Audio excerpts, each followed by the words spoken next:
Joining me today is the first investor in Bitcoin.com, Blockchain.com, and several other cryptocurrency websites, who's also a libertarian, an individualist, and a peace advocate. Roger Ver, welcome to the Rubin Report. Thanks for having me on.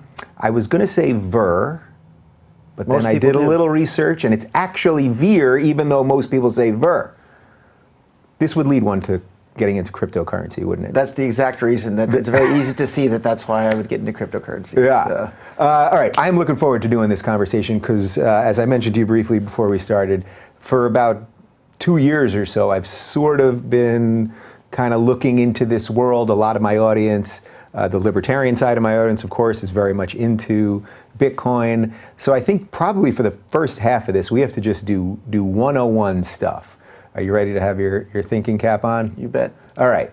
For someone that's watching this, Bitcoin, they have no idea what that means. They think it has some connotation to Super Mario, punching the question mark and getting coins out of this thing, which makes some sense, I guess, at some level. What the hell is Bitcoin? So Bitcoin is, thanks to the invention of Bitcoin, for the very first time in the entire history of the world, any human being can now send and receive any amount of money with any other human being anywhere on the planet instantly, basically for free. You don't have to get permission from a bank, you don't have to get permission from a corporation, you don't have to get permission from a government. Not only do you not have to get their permission, it's impossible for any of those entities to stop it. So you can now send money from here in LA to Moscow instantly, just like that, for less than a penny. And there's nothing that the Russian government can do, there's nothing that the Chinese government can do, there's nothing that the American government can do. So if you think that it's a good thing that people have control over their own money and they're not susceptible to things like we had happen in Cyprus a few years back, where the government just came in and said, okay, we're going to take, I think it was 1/3 of everybody's money in their bank accounts. If you think things like that are bad, you should love Bitcoin. And even if you haven't used Bitcoin yet, it might sound complicated and difficult, but think of it like email. If I sat here trying to explain to you how email worked, it would sound really hard and confusing, and how could anybody figure out how to do this sort of thing? But once you've used email, it's not hard. It's easy. You just type in the person's email address and you send them a message. Bitcoin's the same way. You just copy and paste their Bitcoin address and you send them some money. Yeah. And so the best advice I can give to anybody that's new to Bitcoin, don't be afraid of it. Go on the internet and get a Bitcoin wallet and give it a try. It's really, really easy to use once you've actually used it. Yeah, I mentioned to you that we take donations at rubinreport.com/donate, and we take Bitcoin donations. We didn't do it for a while, and we had all these people saying, why aren't you doing it? You're missing a great opportunity here. So we did it, and we have about, I think, around 2.5 Bitcoin right now. And I've seen it kind of, go up, and you can't really watch it at least from where I sit, you can't watch it every day because you'd start going crazy. It's just like watching stocks every day. But what is it? What actually is it? So I get the ease of transfer, and I want to talk to you about why some governments kind of embrace it more and some really are against it, and all of that stuff. But that's what people want to know. Like gold, we know what gold is. It's a thing, you can put it in your hand. What actually is Bitcoin? So with traditional monies that people are used to using, like the dollar or the euro or traditional payment networks like PayPal or Visa or MasterCard, all of these things have one ledger that keeps track of, for example, PayPal. They have a ledger at the PayPal world headquarters and maybe a couple of backups. They keep track of how many dollars you have in your account and how many dollars I have in my account. And when I transfer some PayPal dollars from my account to your account, they update their ledger. But because they're the ones that are in charge of that ledger and keeping track of that ledger, at any point, they can reverse the transaction I made to you. They can take all the money out of your account. They can take all the money out of my account. The IRS can go to them and say, take the money out of both of our accounts. Anything can happen at any time that's beyond our control, even though we like to think of the money that's in our PayPal account as our money. But in reality, we have to trust PayPal to hold it. Because PayPal has that one ledger, they're at the mercy of their higher-ups, which are the government people.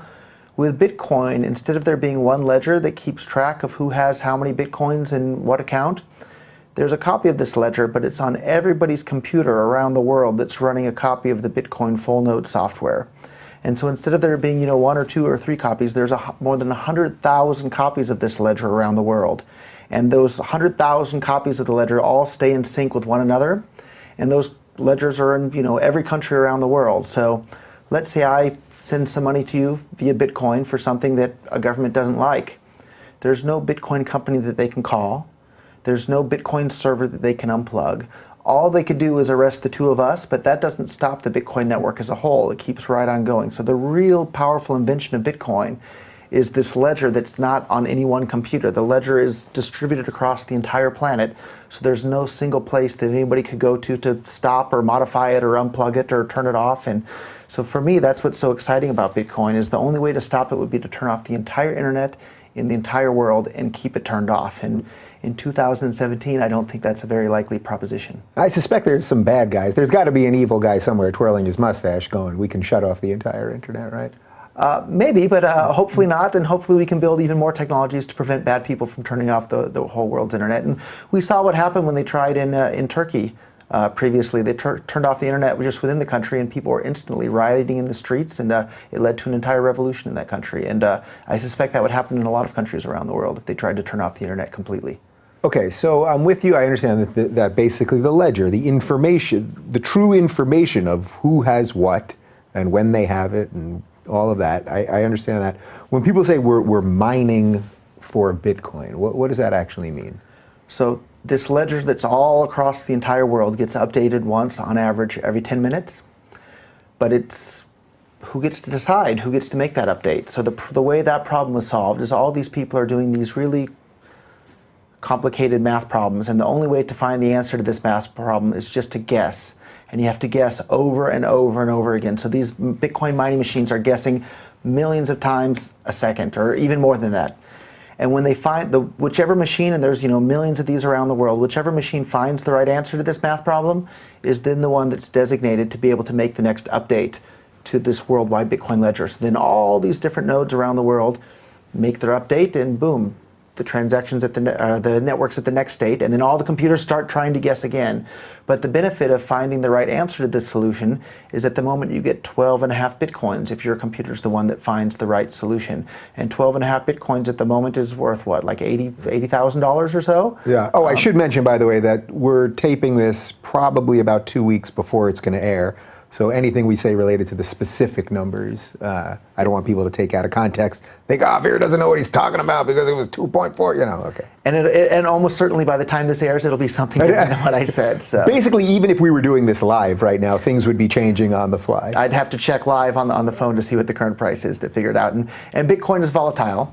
But from my point of view, I want to be exposed to as much of that volatility as I possibly can, because Bitcoin allows you to send and receive any amount of money with anyone, anywhere in the world, basically for free, and there's nothing anybody can do to stop it. And there's a limited supply of Bitcoin. There will never, ever, ever be more than 21 million Bitcoins. So if you stop it... So how does that work exactly? So I've heard that. So there'll never be more than 21, yet we've got all these computers that are constantly working to get the next solution to the mathematical equation. So how is there a finite number of them? So if one of these computers decided to give itself more than the 12.5 Bitcoins that are supposed to be allocated, all the other computers will reject that and say, no, that's not part of the rules of the game that's in our software code.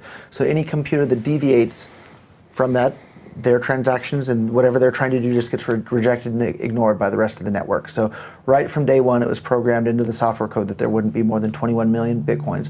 But those are released over time. So half of the remaining Bitcoins are released every 4 years. So in the first 4 years of Bitcoin, 10.5 million coins were released. In the next 4 years, half of that. In the next 4 years, half of that. And it drops by half every 4 years. So right. So what year will they all officially be released? We have more than 100 years until the last of the Bitcoins are released out into the public. So that's not a pressing problem at the moment. But right. What would we don't have to go too far down that since it's 100 years from now. But what would happen when we hit the point that they're all out there? Does that somehow drastically change the way the game is played? Well, the idea is that by that point, people that are doing Bitcoin transactions, even if they're paying a fraction of a penny per Bitcoin transaction, if people are doing billions of transactions per day, those fees of a fraction of a penny per transaction will incentivize the miners to continue mining. And we have 100 and something years to find out. To figure that out. Yeah, I suspect there will be some other issues. Yeah, there's more pressing problems than that one at the moment, sure. Right. Okay, so it sounds to me that it's incredibly secure, right? Can you just talk a little bit more about the general security? Yeah, so the Bitcoin network, all these computers around the world that are doing mining, a more accurate description of what they're doing is actually they're securing the Bitcoin network. So the more computers that are mining, the more secure the Bitcoin network is. And the Bitcoin network is somewhere on the order of several thousand times more powerful now than the world's top 500 supercomputers combined. So it's absolutely an incredible feat of engineering. Yeah, wait, so how do you get that kind of computing power? Like, are there just, I assume there's farms of servers, just, like it's just someone that invested in a farm, right? I mean, is that how it works? Initially it was just people at home in their bedroom because, if you found a block, you would get $1. And so it wasn't that exciting. But now today, when you find a block on the blockchain, you get, $80,000 plus dollars. So now it's big business. So people have big, giant warehouses filled with tens of millions of dollars of this mining equipment, using tens of megawatts of power per location, and it's a big business at this point. And you can still do it at home. One of the most important factors, though, is the cost of electricity. So the cheaper your electricity is, the more profitable your Bitcoin mining can be. So I assume there's some Bitcoin people that probably want to go into solar and move to Nevada or something. Yep, and then there's people going around looking at buying power plants and buying hydroelectric dams and all sorts of stuff. It's really become a worldwide major industry at this point. Yeah, I mentioned to you at the beginning we're going to have to do some definitions here. So blockchain, what is blockchain? So blockchain is just a fancy name for this worldwide ledger that's kept on everybody's computer that's running this copy of the software, and the ledger stays in sync with every other copy. So that's basically what a blockchain is. And the reason it's called a blockchain is that ledger, it's not updated all the time, it's updated in steps, and each step or update is a block of new information that's attached, and they're all chained together mathematically. So they're all in order. So if a new block gets added to the end of the blockchain on average once every 10 minutes. And now the blockchain is, I don't know, coming up on 500,000 blocks long. And it's been going on for, 9 years now, something like that. Yeah. What are most people actually using Bitcoin for right now? Like, are they using it mostly just to transfer money from person to person? Or I noticed actually just 2 days ago, I bought something on Overstock.com, and it was the first time that I ever saw on an e-commerce site that I could have paid in Bitcoin. I had actually never seen that before. But what are most people using Bitcoin for? I think it depends. That's kind of like asking, what do most people use money for? And fair enough. In my book, Bitcoin is money. So people use money in different ways. Some people save with it, some people spend it, some people gamble on the internet with it, some people buy drugs with it, some people do whatever it is they want with it. But in my point of view, each person owns their own money, and they should be free to do whatever they want with it, so long as they're not initiating force or fraud against other people. And yeah, but I'm curious, do you know what any of the trends are? Like, are people really at the moment just getting into Bitcoin so they can save it, hoping that, treating it more as a stock than actual cash, or are they, and we can also talk about a little bit about the split with Bitcoin Cash too. That's probably a good segue to that. But do you have any sense of what the actual habits are? Yeah, so I think that's a great segue into that. So when I first got involved in Bitcoin, I was the first person in the entire world to start investing in Bitcoin startups. So my first step. Well, let's pause there for a second. So this is 2011, right? Right. February 2011, Bitcoins are less than $1 each. Okay, and what possessed you to get involved? Like, what did you see that you were like, all right, this is going to be something? So I grew up in Silicon Valley, been playing with computers since I was a little kid, loved computers all the time. And my hobby was studying economics. And just kind of by chance, I came across one economics book in junior high when my mother told me I couldn't play any more Nintendo. I had to go and do something else. So I picked up a book off the bookshelf, and just by luck, it was a book called Socialism by Ludwig von Mises. And some people may know who that is and what that book is, and most people I expect won't. And when I picked up that book, I thought it was a pro-socialism book. And I didn't really even know what socialism was, but I kind of knew that Americans were supposed to be opposed to socialism. But I thought, I should have an open mind. I should at least hear what the other side of this point of view has to say. And it turned out that I think it was the Wall Street Journal referred to Ludwig von Mises' book Socialism as Ludwig von Mises' devastating critique of socialism. And in this book, he kind of points out that prices are incredibly important. And without the pricing mechanism, you don't know what raw resources should be used to produce what consumer goods. So this, my glass of water here is made of glass that I don't even know how they make the glass, but I guess some sand and they melt it down or something like that. But without the prices... We got it from Target, for the record, so we spare no expense around here, you know what I'm saying? Right, and with the prices that go into the sand and then the factory and this and that, they know that maybe they should make glasses out of sand rather than glasses out of gold or glasses out of copper, or take your pick. And so all the prices all over the world allocate all of these resources and all of these companies and all of these factories and people and individuals all the way to the time when you get to Target and you look at the different glasses there and you think this one's glass, this one's plastic, this one suits my need better than this one, and this one costs this much, and it allocates the resources of the entire world. And without a pricing mechanism, you have no idea what raw resources should be used to create what consumer goods. And reading this book, I was like, wow. Anytime the government gets involved in any area of the economy, they're causing a misallocation of resources, and resources are being diverted from their most economically efficient use to something that's less economically efficient. And saying something's less economically efficient is just a fancier way of saying you're making the world a poorer place than it otherwise would have been. And so I found these ideas incredibly interesting, and it gave me a better understanding of the world. And so I read one economics book after another, after another, after another. And so I got to read these theories about the origin of money and what the origin of money is. And the idea of the origin of money is that it starts out as a commodity, but not just any commodity. It has to be a commodity that's easily recognizable, easily divisible, easily transportable. You can store it easily for a long time and it won't, go moldy or disappear. And it has to have these certain characteristics that make something as money. And I read about these theories in the books, and I was pretty convinced by the theories. And not to go down a whole other tangent, but I actually did some time in federal prison in the U.S. as well. And when I was in federal... I've got it noted right there. Okay.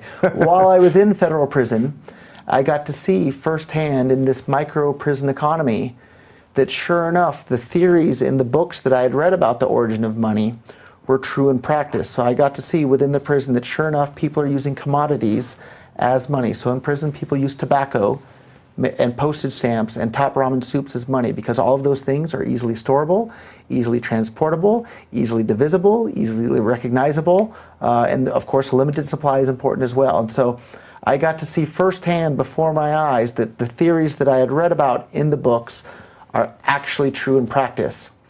And then Bitcoin came along, and I saw Bitcoin, and I knew from the theories in the books and from the practical experience and the empirical evidence I had from in the prison economy, I knew people were going to start using it as money. And because the supply of Bitcoin was limited, and I knew people were going to start using it as money, that meant the price of Bitcoin in terms of dollars would have to go up. So my first step was to buy a bunch of Bitcoin, and my next step was to start building business. Sorry to interrupt, but at that early stage, when you say, all right, I'm going to buy Bitcoin, who are you actually even buying it from then? So this was, I think, February of 2011. And so there wasn't really an easy way to buy Bitcoin at that point. There was no Coinbase. There wasn't much of anything other than this one company called Mt. Gox. And it wasn't really much of a company at that point. So I sent my first wire to a person's personal bank account, a guy named Jed McCaleb, to his personal bank account in New York. And I got my first Bitcoins there. And then in parallel, I was trying to buy Bitcoins from another guy off the internet. For anybody who's been around in Bitcoin for a while, they may have seen the physical Casacius Bitcoin. So the guy behind that was also nice enough to sell me some Bitcoins. Yeah. And so at one time, there was actually a physical...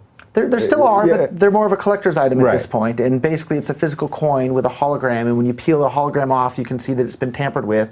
And underneath the hologram is the magic number that's required to actually spin the Bitcoins.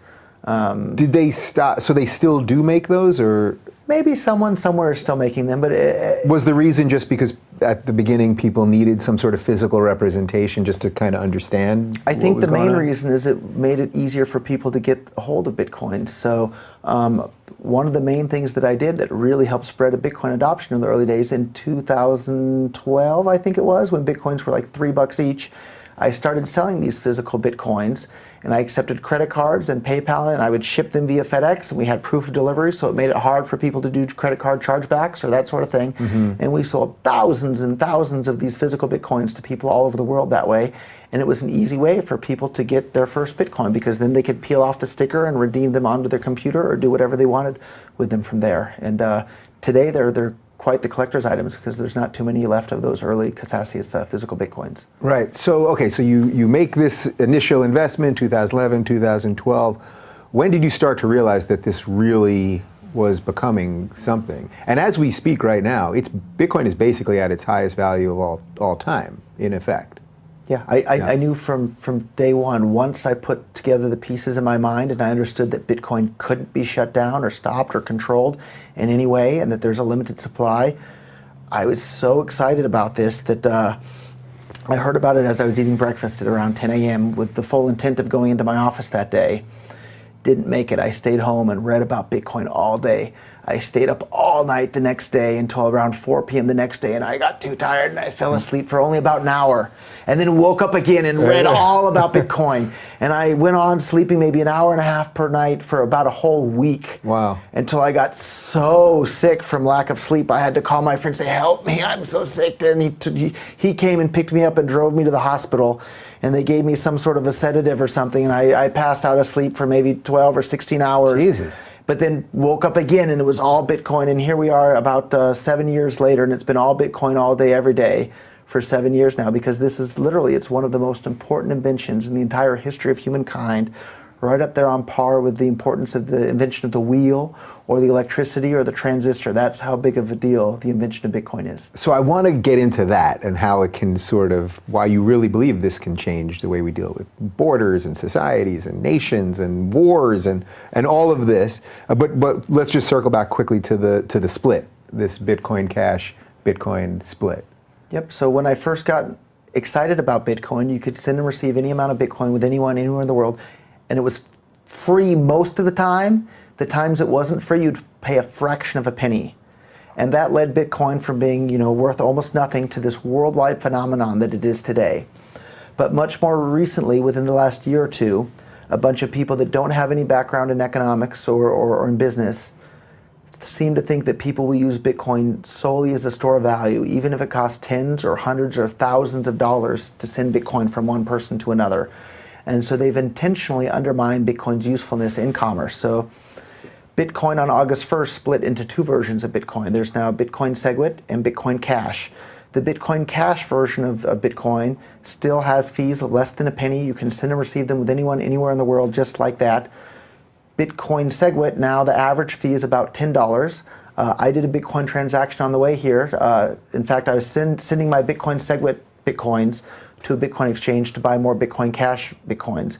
The fee for me to send those Bitcoins from my computer to the Bitcoin exchange was $100.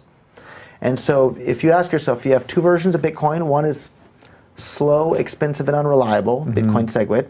And you have another version of Bitcoin that's super fast, reliable, and cheap. It's not a tough decision, and that's Bitcoin Cash. It's not a tough decision as to which one people are going to start using in commerce. But these right. So I might be a little confused here. So when I'm telling you that I have 2.5 Bitcoin, when you say Bitcoin SegWit, that's the original, so to speak, right? Well, so that's debatable as well. Okay. So depending on when you received those 2.5 Bitcoins, it was probably from a bunch of people over time. However many Bitcoins you had on August 1st of this year, you now have that many Bitcoin Cash as well. So let's say you had 2 Bitcoins exactly on August 1st, you now have 2 Bitcoins and 2 Bitcoin Cash. Although I believe you said that you were holding your Bitcoins on Coinbase. I did. And as we were talking about before the show, Coinbase is a fantastic company, but it's not a Bitcoin wallet, it's a Bitcoin bank. And they're holding the Bitcoins on your behalf, and now they're holding the Bitcoin Cash on your behalf. And so you're going to have to wait for them to get around to giving you access to their Bitcoin Cash, which I think they will. But if you were using a Bitcoin wallet in which you're holding the Bitcoins yourself on your own device, you would have access to your Bitcoin Cash right there from day one. So what do you mean I don't have access to it? If I was to right now log in and I got to do all that stuff on my phone and all the password craziness and all that, I'm very happy that you have to do all those things, obviously. What do you mean I don't have access to it? You only have access to the Bitcoin SegWit version of Bitcoin on Coinbase today. They've promised to give everybody access to their Bitcoin Cash at some point, and hopefully they'll do that sooner rather than later. But August 1st was a couple of months ago now, and they still haven't gotten around to doing it. And I'm confident that they will.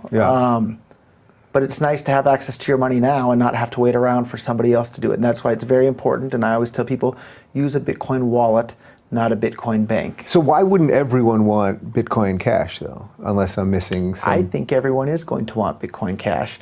So then what? What's the logic? Yeah, what's the piece that I'm missing here? The reason everyone's not using it yet is that this Bitcoin SegWit version of Bitcoin managed to bring along all of the existing infrastructure in Bitcoin that's been around for 9 years now, 8 years now. Bitcoin Cash has only been around a couple of months since August 1st, and the fact that Bitcoin Cash is now supported on the Bitcoin.com wallet. It's supported in the Blockchain.info wallet. Coinbase has publicly said they're going to support it. It's supported in the BitPay wallet. It's getting more and more support from wallets and merchant processors and exchanges. I think it's a matter of time when people are faced between a fast, cheap, and reliable version of Bitcoin and a super slow and expensive and unreliable version of Bitcoin. Right. There's but no what's doubt in the my mind. argument from the slow people? The people that don't agree with you on this, what's the actual argument? If we're really just talking about slow speeds and Sure. a clunkier process, obviously that doesn't sound good. So to have fast, cheap, reliable transactions on Bitcoin, it requires a more expensive computer to run a full node. But the vast, vast, vast majority of Bitcoin users aren't running a full node anyhow. You've probably never run a full node in your entire life. And nobody, none of these Coinbase users are running a full node. Coinbase runs a number of full nodes to support your Bitcoin transactions.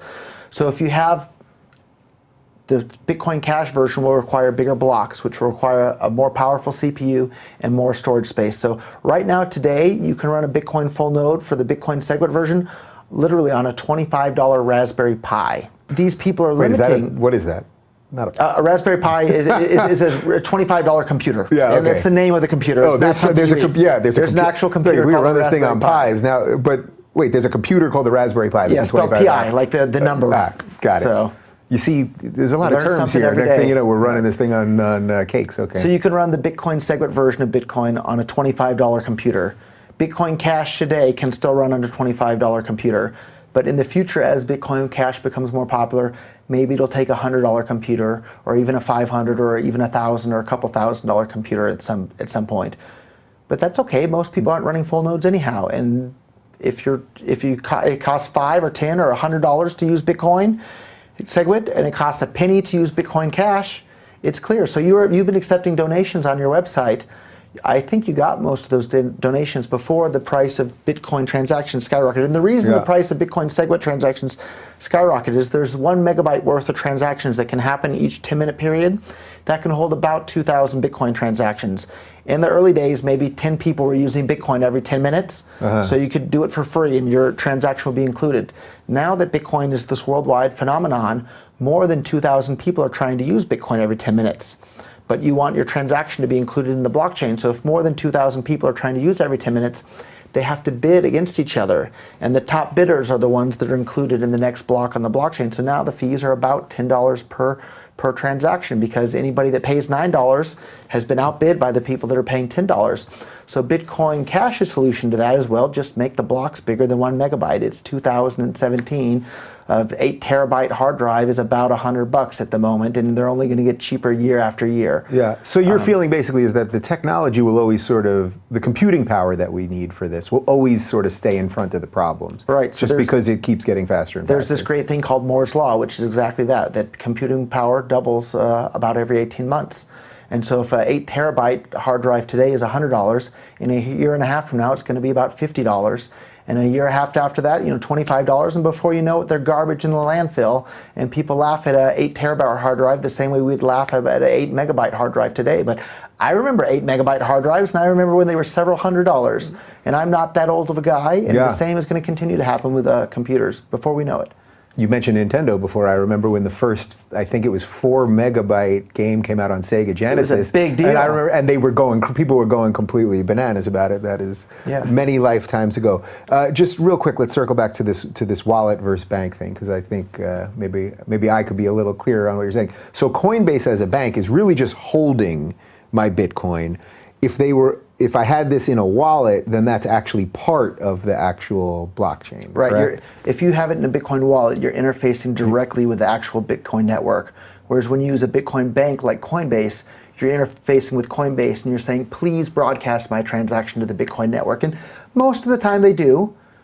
But like your Bitcoin Cash at the moment, you don't have access to it. And I would actually recommend that on your website, you should put a Bitcoin Cash address up there. Because right now, if people want to tip you in Bitcoin, it's going to cost them $5 or $10 in network fees. So if they wanted to give you $1 in Bitcoin, they're going to have to pay $6 or $11 to do that. And I don't think too many people are going to do that. These don't seem like the type of people that would make sense to. Whereas if they wanted to tip you in Bitcoin Cash, $1, they'll have to send $1 and a penny, and that's very tolerable to people. And I'm more than happy after we record, I can show you the Bitcoin Cash wallet. I'm going to say I've got my own farm out there, servers, and we're going to fiddle around and see what we come up with. So then, why would someone use a bank then? I think they just didn't understand the difference, just like yourself. I think you didn't realize the difference between Coinbase and a real Bitcoin wallet up until now. Fascinating. All right. Well, I think we did a pretty decent job there of the little stuff. Do you feel like we basically got the one? Am I missing something on the 101? Yeah, for anybody that feels like they're missing anything on the 101, go to bitcoin.com. I'm a little bit biased because that's my website, but it's a fantastic resource. Get a Bitcoin wallet and start using it. It's like email. If you'd never actually used email and you only heard people discuss it on a talk show, it would seem hard. But once you've used it, it's easy. It's the same with Bitcoin. So go and actually use it, and use it with Bitcoin Cash, because it won't cost you $5 each time you use it. It'll cost you less than a penny each time you make a transaction. All right. So the part of this, so shifting from all that, the part of this that I thought was really interesting, beyond just the financial discussion and just sort of the way that the future of commerce is going to work and all that, is you really believe that Bitcoin can change the way governments act, the way we as individuals respond to and talk to our governments and all of that.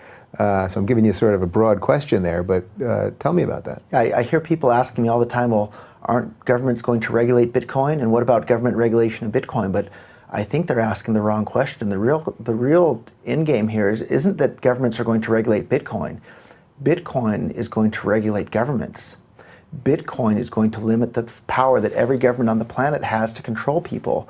Look at what happened a few years ago in Cyprus, where every single person there had, a big percentage of their bank account just completely wiped out.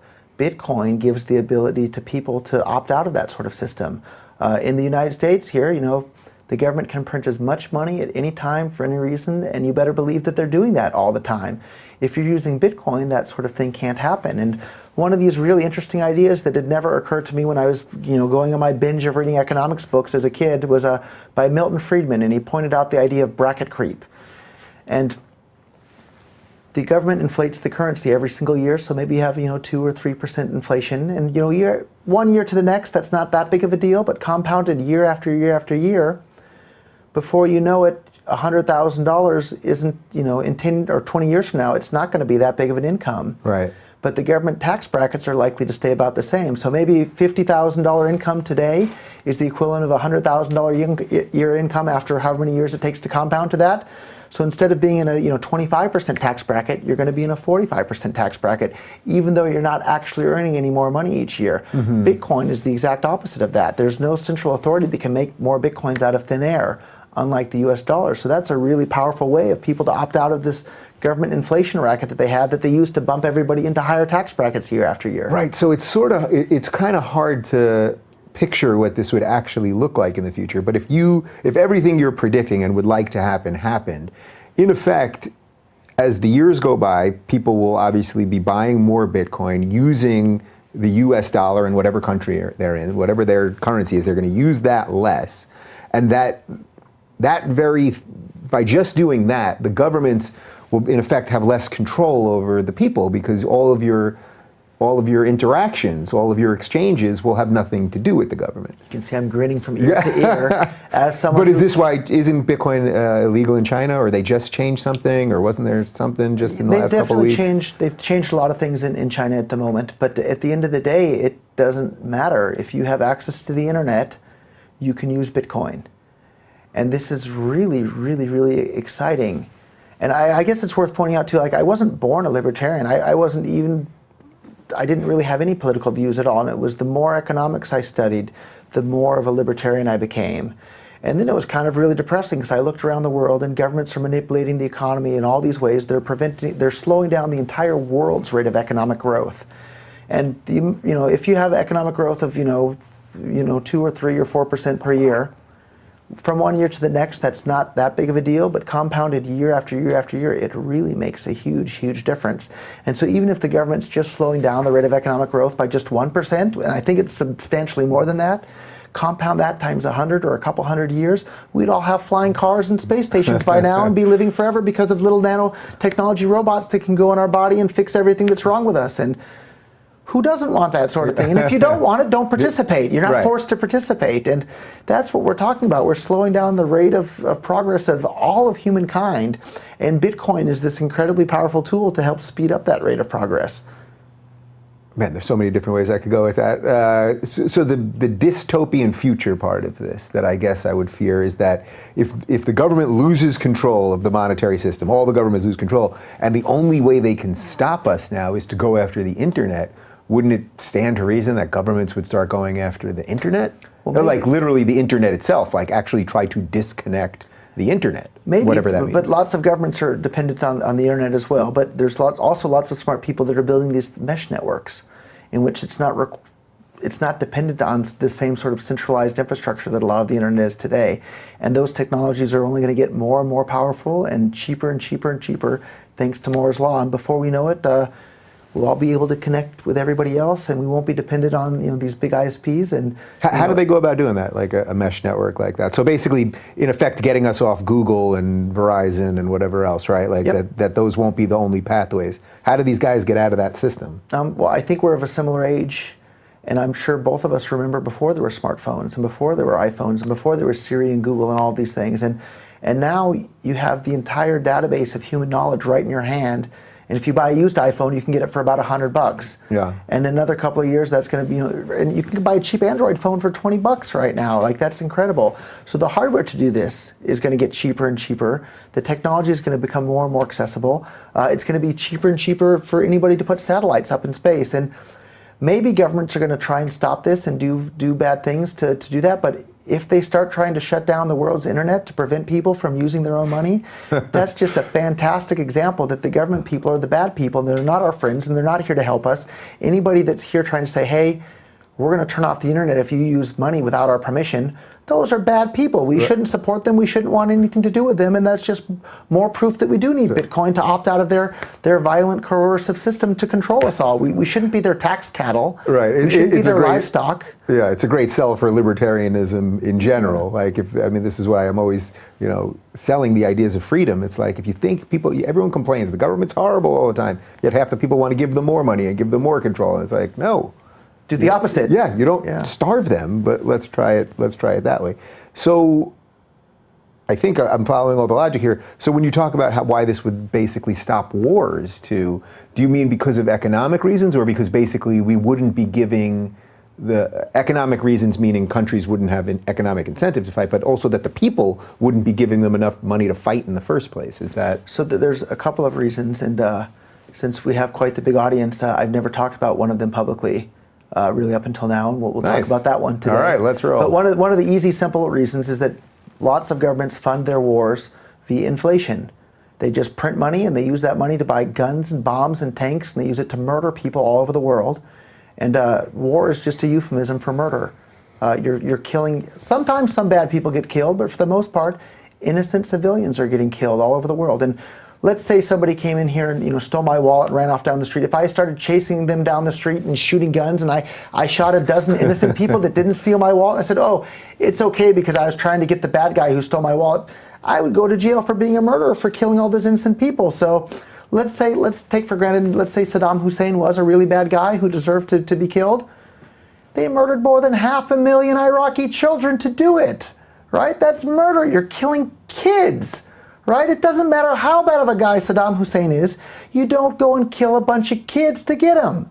And that's exactly what the United States government did. And if any individual did that, trying to catch a common thief, you would go to jail for it. But for whatever reason, people just have amnesia or closed eyes when governments do the exact same thing. If you're murdering innocent people, you're a murderer. And that's what governments do, and they do it primarily through printing money and use that to pay people to go and drop these bombs and guns and tanks. And Bitcoin takes that power away from them, because if the end game is to have Bitcoin replace the dollar, replace the euro, replace the yen. And when I'm saying Bitcoin today, I'm referring to Bitcoin Cash, to be clear. Okay. But replace all those things, and that takes away government's ability to inflate the currency to pay for all these things. And people maybe sometimes they worry, well, what about schools and roads and bridges and hospitals? Well, guess what? People love schools. They love hospitals. They love roads and bridges. Things that people like, people will be more than willing to pay for voluntarily.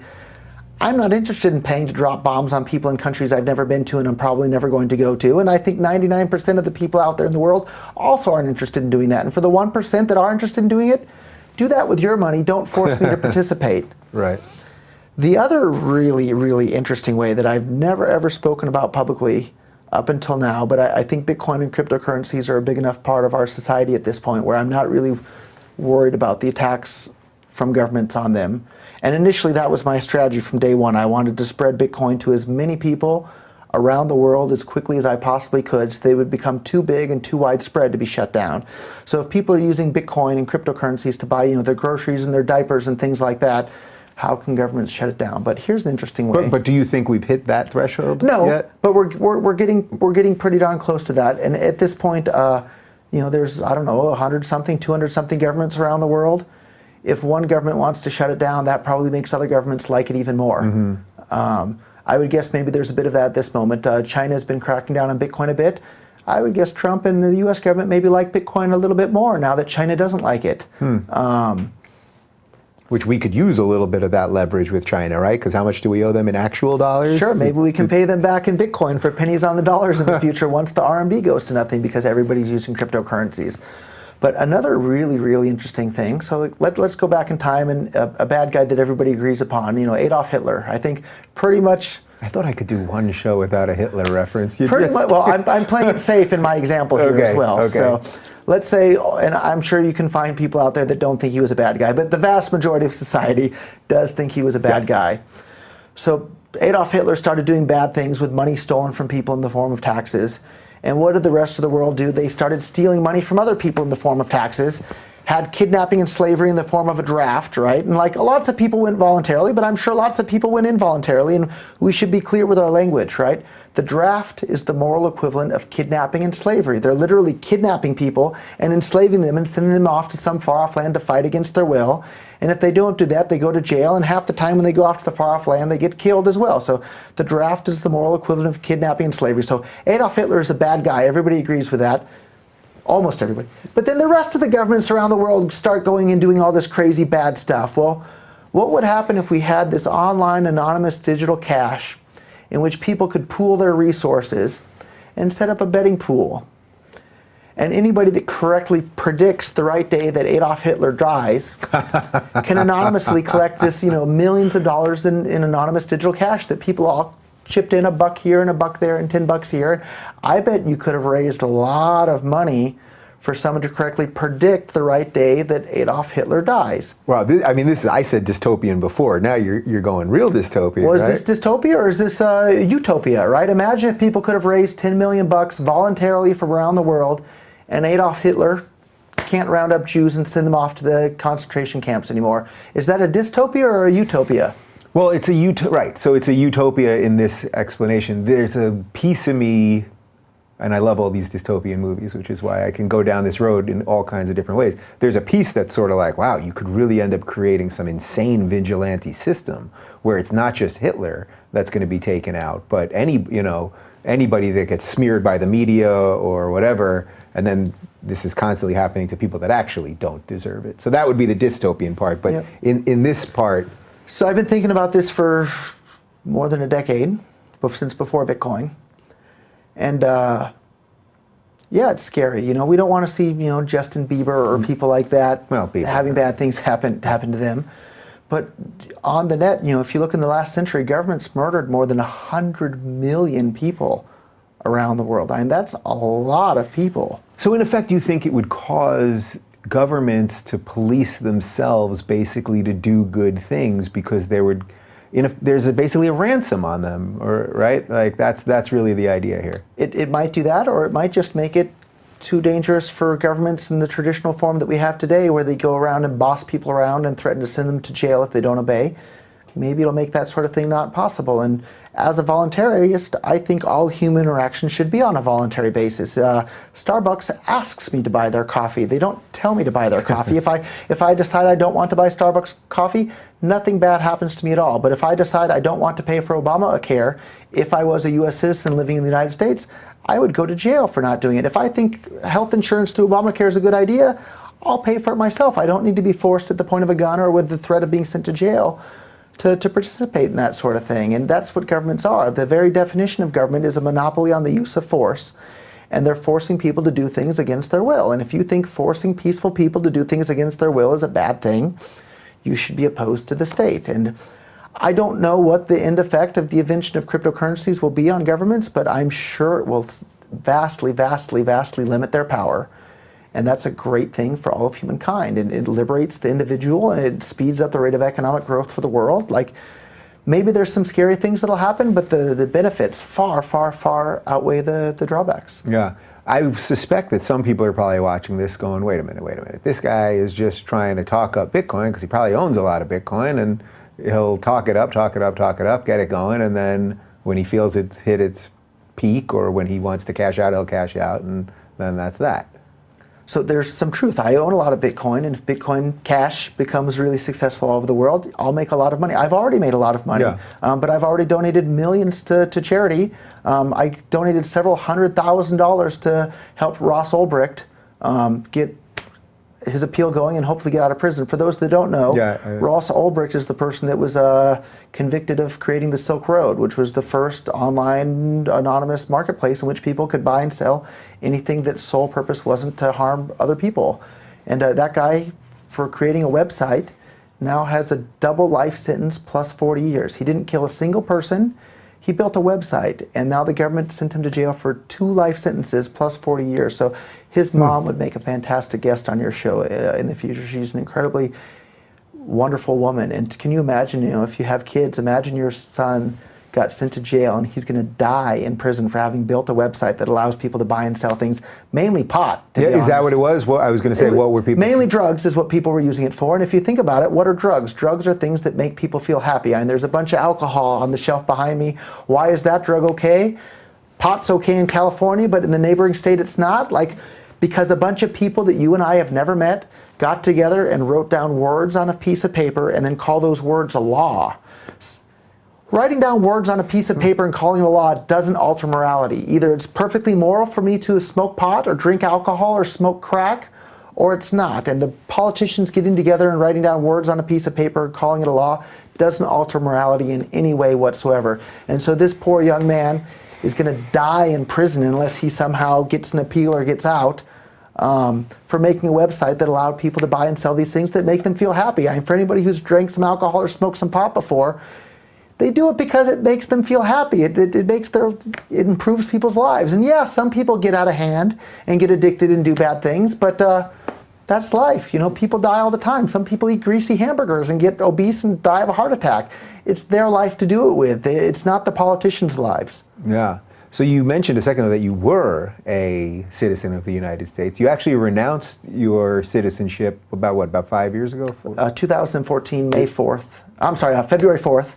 It's one of the crowning achievements of my life. My only regret is that I didn't do it sooner. Okay, so you are a citizen of Japan. So I'm not a citizen of Japan either. I'm actually a citizen of a wonderful country in the Caribbean called St. Kitts, which is probably a country nobody's ever heard of because there's only about 45,000 people in the entire country. So wait, first, why did I think it was Japan? Is that just... I've been living in Japan for over a decade. Okay. Japan's my main home base. Japan's a wonderful country. Anybody who hasn't visited there, you were in for a real treat if you go and visit Japan at some point. Yeah, so what caused this decision a couple of years back, and why St. Kitts? Well, when I first got out of federal prison, I felt I had been treated incredibly unfairly by the United States government. For people that are interested in the details, we can talk about it, or RogerVere.com Maybe real quick, we should just hit on that. So why were you in prison? Sure. So the short summary is I read all these economic books and I got really excited about the power of economic freedom to make the world a better place. And so I thought the best way to tell more people about the wonderful benefits of economic freedom was to run for California State Assembly as a libertarian candidate. So in the year 2000, I ran for State Assembly as a libertarian. And I got to have a debate against the Republican and Democratic candidates at San Jose State University. And in that debate, I called the ATF and FBI a bunch of jackbooted thugs and murderers in reference to all the children that they burnt to death in a church in Waco, Texas in, I think, 1994, I believe it was. Yeah, that sounds about right. And maybe their parents were religious nuts and really believed in all sorts of magic sky people and Jesus this and Jesus that. Even if their parents are religious nuts, burning to death all the kids doesn't help them. You murdered a bunch of kids. So if you're somebody that goes and burns to death a bunch of kids in a church because their parents are religious nuts, you're not a good person. So I called the ATF and FBI agents a bunch of jackbooted thugs and murderers in reference to what they did in Waco, Texas back then. I still think they're a bunch of jackbooted thugs or murderers for what they did there. And not just that, there's plenty of examples, but it turned out there were some plainclothes ATF agents in the audience. And at that point, I was 20 or 21 years old, somewhere in that ballpark. And I had already had some success in business. And they really didn't like the things that this young man was saying.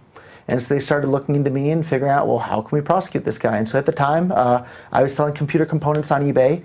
And I was also selling a product called a Pest Control Report 2000 on eBay, which is basically a firecracker used by farmers to scare birds out of the cornfield. And today that sounds a bit crazy to sell firecrackers on eBay. This was, in 1999 or so. Right. This was back when eBay had a guns and ammo section, and you could buy AR-15s and shotguns and ammunition. And they had a fireworks section, and it wasn't a big deal to be selling those sorts of things. So I was selling them on eBay. For those that are familiar with Cabela's Sporting Goods catalog, they were selling the exact same product in their catalog. Anybody could order them. They'd ship them to you in the mail. This was before 9/11, so it wasn't a big deal back then. I wound up being the only person in the entire nation to be prosecuted for selling those without a permit. Even while I was in prison, other companies were still selling the exact same product without a permit. Eventually, the manufacturer and the other resellers were all asked to stop selling them. None of them went to prison. None of them had to pay a fine. None of them had any problem whatsoever. I was the only person in the entire nation to go to prison or have any problem for selling them. So I did 10 months in federal prison, had 3 months of federal probation. The day I was allowed to leave the country, I left the country. I looked into renouncing my citizenship at that time. Unfortunately, it's very expensive to get citizenship somewhere else, and it's extra difficult if you're a felon in the United States to get citizenship somewhere else. So I looked into it at the time. It's a lot of money, a lot of work. Didn't have as much money then. So I decided, I guess it's good enough to just live outside of the U.S.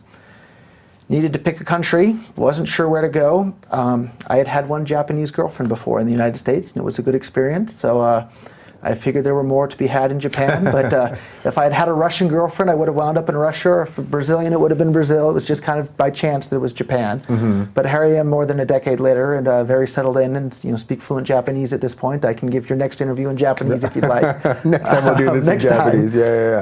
But why St. Kitts, though, ultimately? So St. Kitts is one of the few countries in the world where you can get citizenship very quickly by investing in real estate. So I bought some real estate in St. Kitts, visited the island in person. Like, I love St. Kitts. St. Kitts is a gorgeous place. Like, the low all year is maybe 72 degrees, and the high is maybe 80, 85 degrees, not very humid, wonderful weather all year round. So I've been spending every single winter there. I think this winter will be my 4th or 5th year there. I'm headed there after LA. So it's a great place, and go on if you're looking for a holiday place, go to St. Kitts. I really recommend it. Now you're on the board of tourism there too, apparently. I'm happy to come and say hello. It's a small place in St. Kitts. So. Now I can obviously understand after hearing your story, which I had read about obviously beforehand. I can understand your frustrations, of course, with the government and all sorts of things, and that they singled out one person who all that.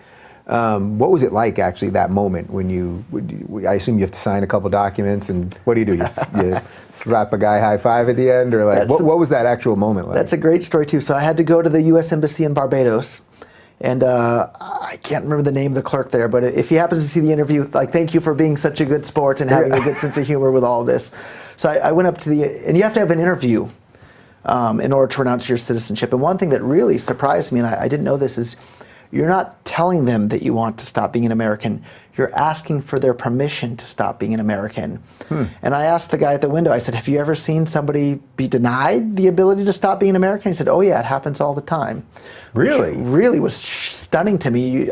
I would have thought that if you don't want to be an American anymore, it should be up to you. But no, our masters in Washington, D.C. decide if they're going to allow you to stop being an American. But this clerk at the window, when I came up and I gave my bundle of paperwork, there was a fee. The fee is even higher now. Now the fee is $2,000 something. When I renounced, I think it was $440.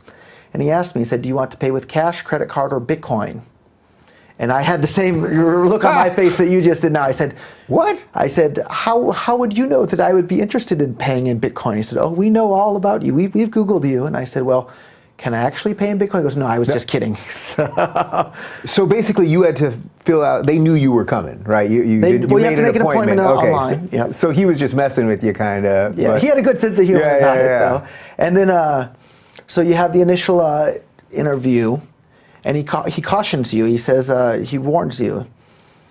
He says, and I think that the draft is the moral equivalent of kidnapping and slavery, and war is mass murder. I think taxation is theft. I'm a voluntarist. I don't believe in government.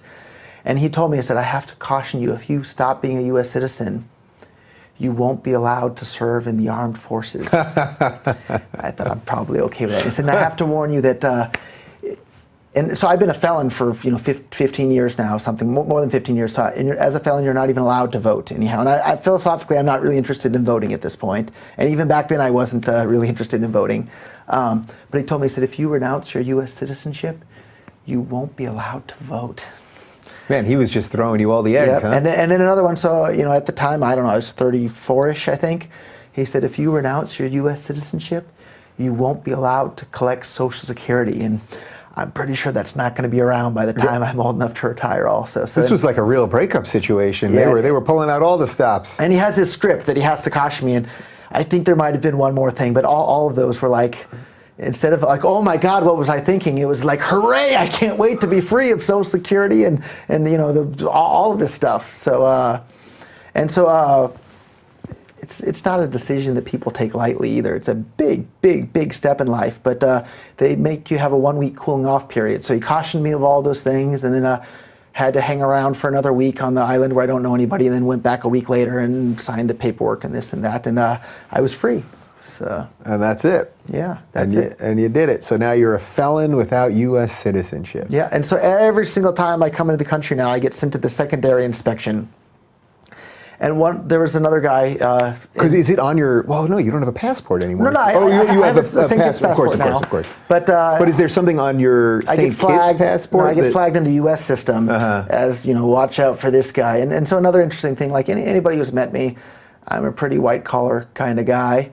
But since my actual charge is dealing explosives without a license, and it's worth pointing out that the crime isn't dealing explosives, the crime is doing it without the license, without the permission slip. But that's automatically considered to be a violent felony. So I not only am I a felon, I'm a violent felon as well.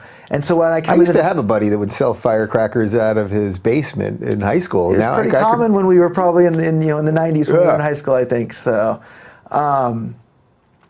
but I get flagged on their computer, and they're like, oh, watch out for this guy. So they send me to the secondary inspection, and sometimes they're real uptight about it and they're watching me, and then other times they're like, what do you do? I said I sold firecrackers on eBay, and they're like, oh, that.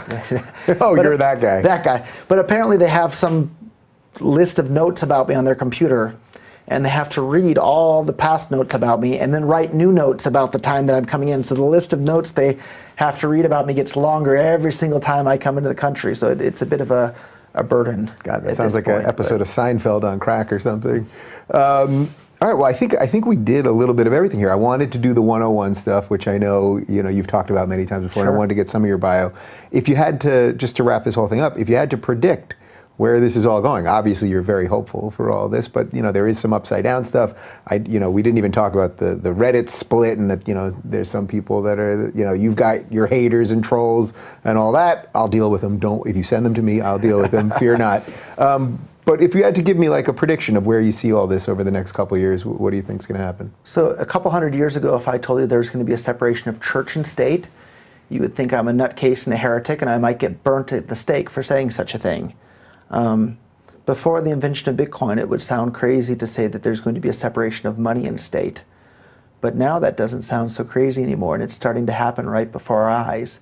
And I think within another couple of decades, all currencies are going to be beyond the control of governments. People aren't going to be using dollars and euros and yen. They're going to be using Bitcoin Cash and Ethereum and Monero and things like that. And that's a wonderful, wonderful thing for all of humankind. And just like a separation of church and state was a great thing for all of humankind, a separation of money and state is as well. Yeah.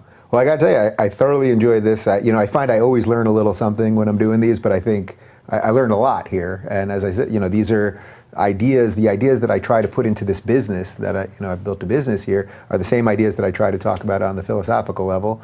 And now we got to turn these 2.5 into something major. So, Let's do so it. you're officially my business manager or something now. I'll help you You're set my up- digital cryptocurrency business manager. How about that? I'll gladly do that, and I'll help you set up a Bitcoin Cash donation address on your website, and I'm sure people will love to send you tips in Bitcoin Cash. There you go. Awesome. Well, it was a pleasure talking to you. And for more on Roger, you can go to bitcoin.com or follow him on the Twitter. It's at Roger K. Ver.